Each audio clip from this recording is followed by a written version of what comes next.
Thank you very much, Chairman Thompson. Thank you to all my colleagues on this committee, and thank you to each of the witnesses appearing before us today.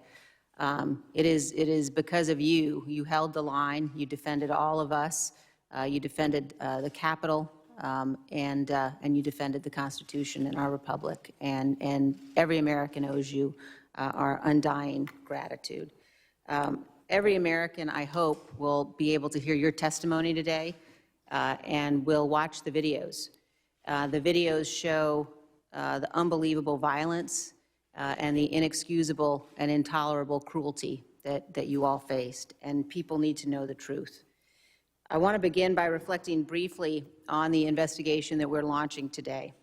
Every one of us here on the dais voted for and would have preferred that these matters be investigated by an independent, nonpartisan commission composed of 5 prominent Americans selected by each party and modeled on the 9/11 Commission. Although such a commission was opposed by my own leadership in the House, it overwhelmingly passed with the support of 35 Republican members. It was defeated by Republicans in the Senate, and that leaves us where we are today. We cannot leave the violence of January 6th and its causes uninvestigated. The American people deserve the full and open testimony of every person with knowledge of the planning and preparation for January 6th.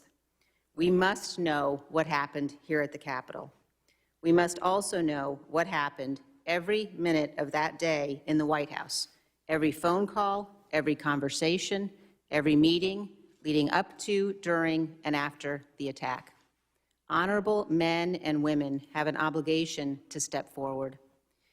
If those responsible are not held accountable, and if Congress does not act responsibly, this will remain a cancer on our constitutional republic, undermining the peaceful transfer of power at the heart of our democratic system.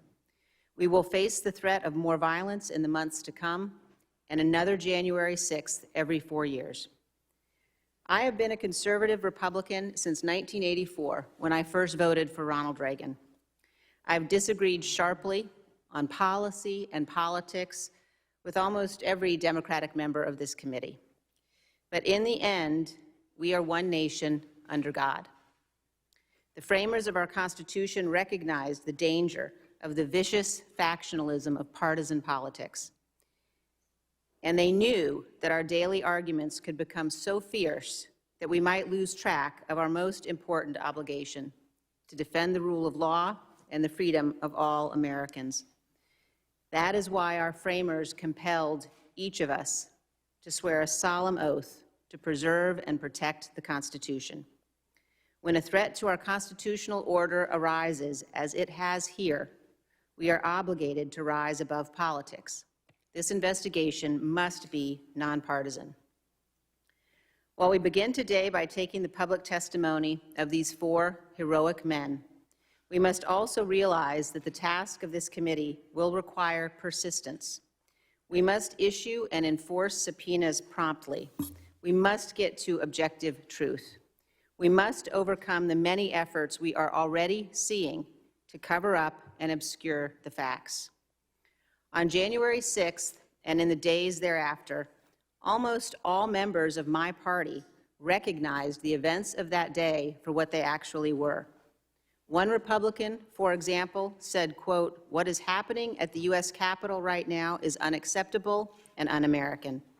Those participating in lawlessness and violence must be arrested and prosecuted to the fullest extent of the law."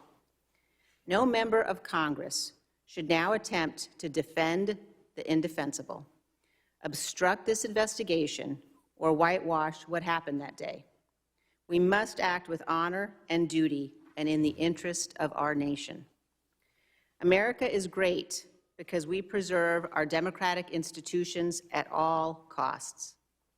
Until January 6th, we were proof positive for the world that a nation conceived in liberty could long endure. But now January 6th threatens our most sacred legacy. The question for every one of us who serves in Congress, for every elected official across this great nation, indeed for every American, is this: Will we adhere to the rule of law? Will we respect the rulings of our courts? Will we preserve the peaceful transition of power? Or will we be so blinded by partisanship that we throw away the miracle of America? Do we hate our political adversaries more than we love our country and revere our Constitution? I pray that that is not the case. I pray that we all remember our children are watching as we carry out this solemn and sacred duty entrusted to us. Our children will know who stood for truth, and they will inherit the nation we hand to them, a republic if we can keep it. Thank you, Mr. Chairman. I yield back.